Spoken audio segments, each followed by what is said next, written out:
Punjab king और Delhi capital की जो मैच हुई थी भाई, ऐसा लग रहा था कि पंजाब किंग अभी जीत जाने वाली भाई, क्योंकि भाई पंजाब किंग ने 210 रन का टारगेट दिया था।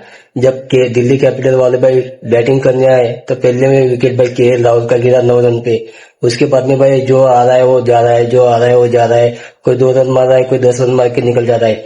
फिर उसके बाद में भाई अक्षर पटेल आता है भाई 5वें नंबर पे, और 6ठे नंबर पे आता है डेविड मिलर।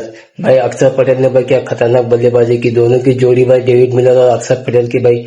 अक्षर पटेल ने 56 रन मार दिए और डेविड मिलर ने भाई 51 रन मार दिए। दोनों की बल्लेबाजी ने ऐसा ताबड़तोड़ कर दिया भाई पंजाब किंग वालों का, तो पंजाब किंग भाई बुरी तरह से हार गई भाई। पंजाब किंग वालों ने 200 रन का टारगेट दिया था, दिल्ली कैपिटल वाला भाई 19 लोगों ने 19 ओवर में भाई 216 रन मार दिए। अक्षर पटेल और डेविड मिलर की वजह से भाई पंजाब किंग कल हारी है बहुत बुरी तरह से। कमेंट में जरूर बताना दोस्तों, आपकी राय मुझे जरूर बताना दोस्तों।